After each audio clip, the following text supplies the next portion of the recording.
Hey everybody, welcome to Compassion and Courage, Conversations in Healthcare. I'm your host, Marc and I have with me in the studio today, the Hotness. Hi babe. Hello, how are you? Good, how are you? I'm happy to be in the studio today. Yeah. It's been a while since we've been in the studio, so good to be back in here. It hasn't changed a bit. Not a bit. Not a bit. That's why we locked the door. Not Yeah, keep Elliot out from messing around in here or something. So we didn't really have a big format today, but the Hotness came to me earlier today saying that she wanted to ask me some questions on the podcast, and I don't know what these questions are. So I guess take it away because I'm a little scared of what these Yeah, might you be. don't know. Well, you may or may not have heard. I have been on social media asking if people wanted to ask you some questions. So I've been collecting these questions. And so we have part one today. We'll see how many I get through. Okay. And yeah, it's been some interesting questions. None as fun as the first grader who asked you Yeah, right. If I have my underwear on my head, right? if you have the underwear, How do you figure that out? which is still one of my favorite questions.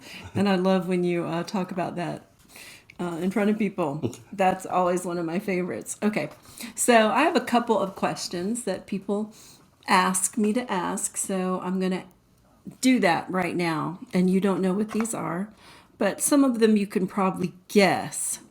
So we'll just go through a couple of these. This one I thought was a little bit interesting. This is from Katie, and she asked, do you have a favorite dog of your dogs? Oh boy, That's a stumper, right? that is a hard question, right? And one of the things that I kind of learned, and I've always thought this from being at the CNI, where all four of my dogs have been trained, is the idea if the question ever comes up about which dog was your favorite, an easy answer is to say the one I have right now. Why? Because he's with me right now, right? This is Right. my favorite dog. But after four dogs and a lot of comparison and knowing a lot of people who also have dogs, it's given me a little bit more perspective on the strengths and weaknesses of each one. Dasher, my first dog, that he's always going to have a special place because he was my first, right? I went all through college with him.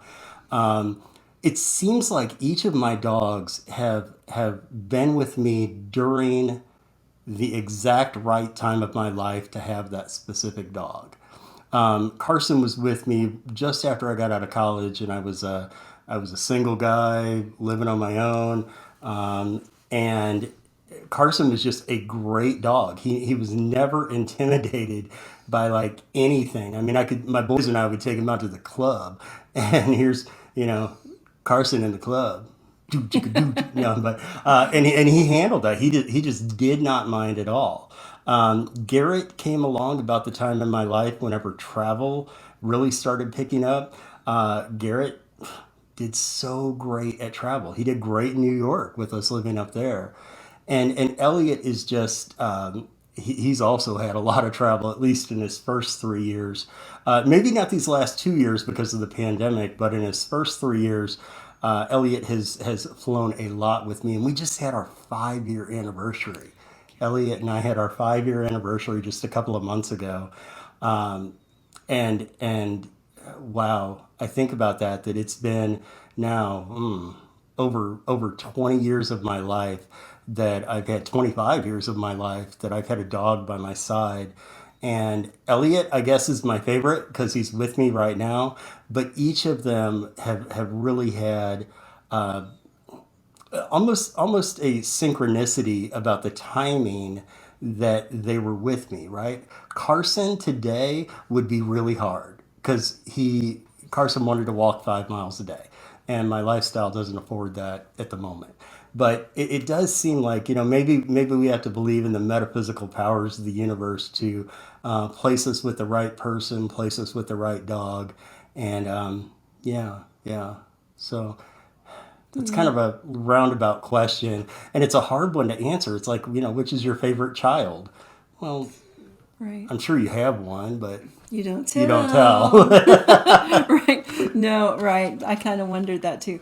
That if is it like naming your favorite child? And You you've just, lived with three of my I dogs. have. The only one I didn't get to know was Dasher. Right, But right.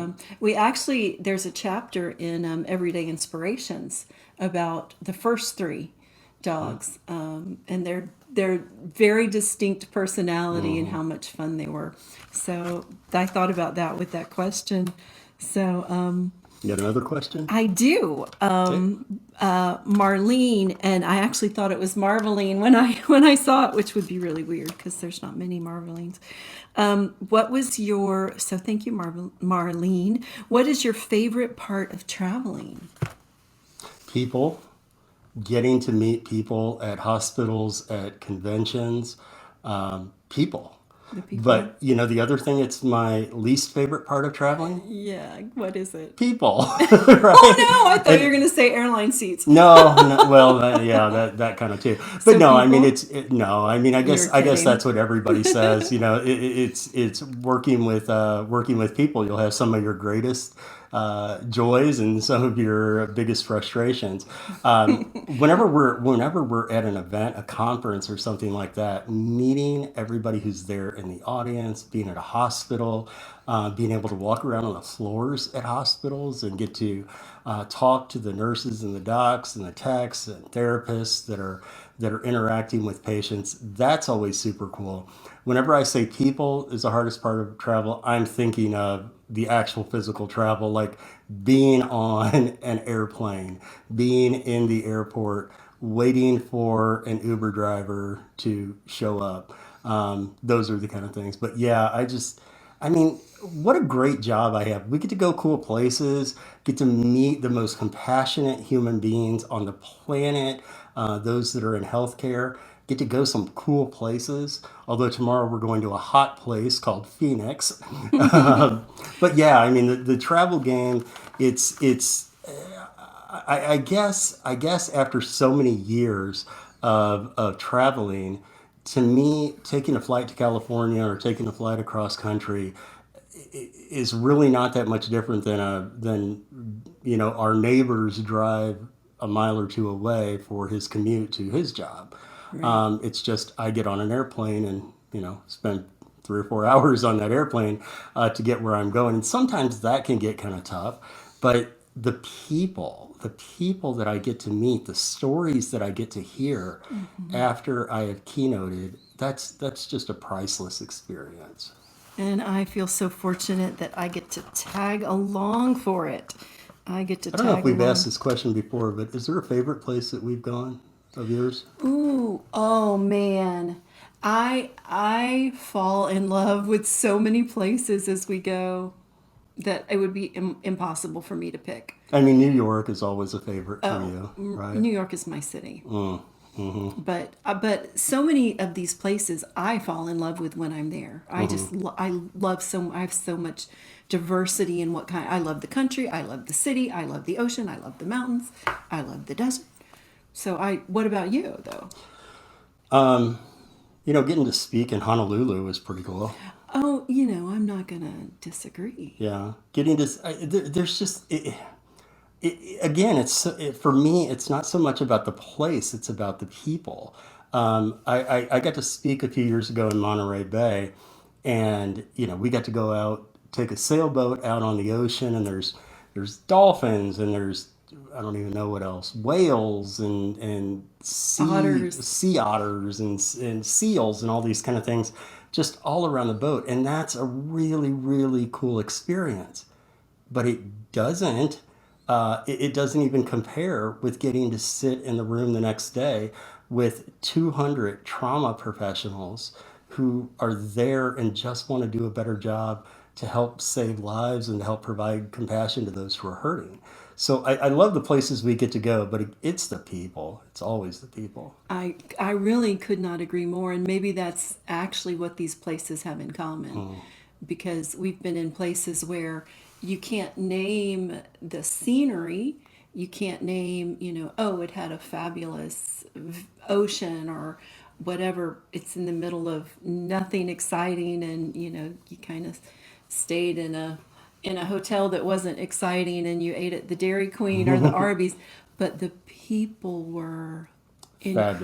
incredible, and Absolutely. they were so passionate about giving the best care and being a place that took care of their community. And you left going, I want to move back there. Mm-hmm. How many times have we done that, going, when I retire I want to live here? And it certainly wasn't because the food was amazing. It's the It people. was It's the the people people, the and their community. passion to care for their community. Yeah. So many times that has happened to us. So yeah, that's what I love too. So we have that in common for sure. Now, I will tell you, so many people wrote in about how did Mark meet his wife, and and we have an entire episode on Yeah. how we met. So I'm not even going to ask you that question because we're already minutes in. The short answer, though, is we met through a mutual friend. The longer answer is there's absolutely no earthly reason that you and I ever would have crossed paths with one another.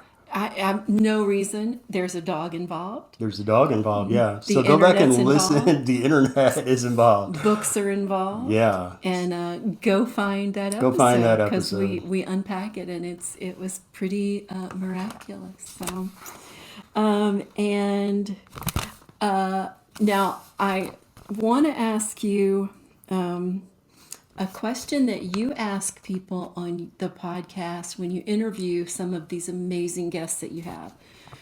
Two of the questions that you often ask that I don't recall people spinning around and asking you, so I'm going to ask you real quick.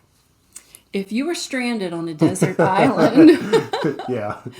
and you could have one piece of art with Mhm. you, it could be a physical piece of art or a book or a play, a movie.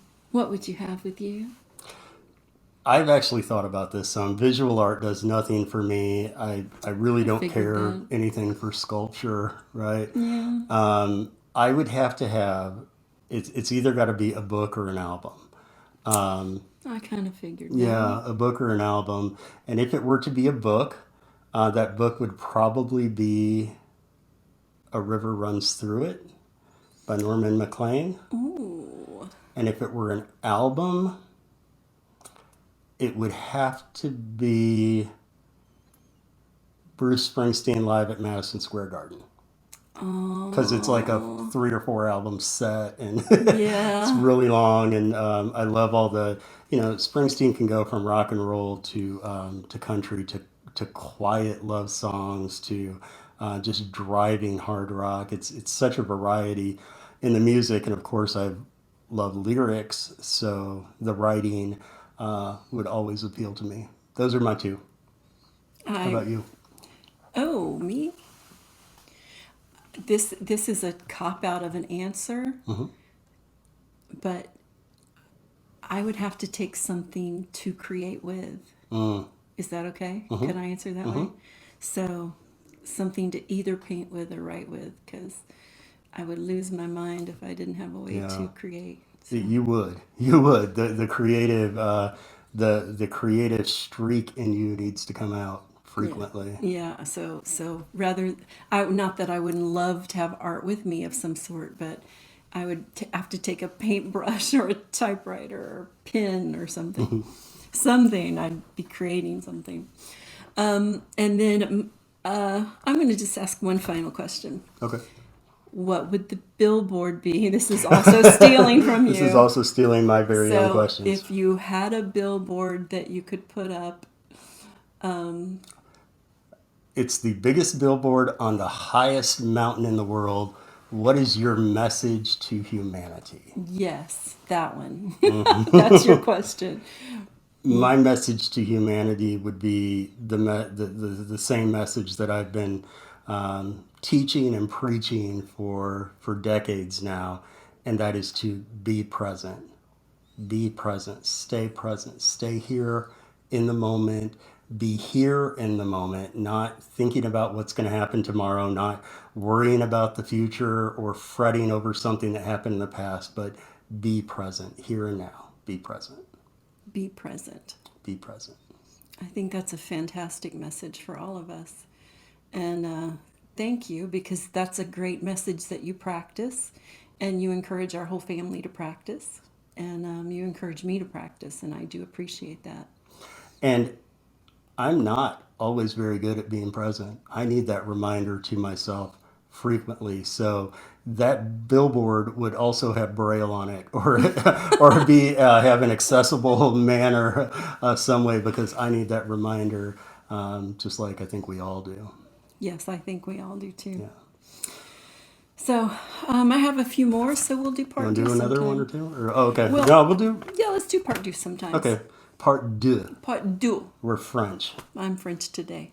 today. For one All second. right, for 1 second. All right, thank you all so much for joining us for this episode of Compassion and Courage, random as it may be with these questions.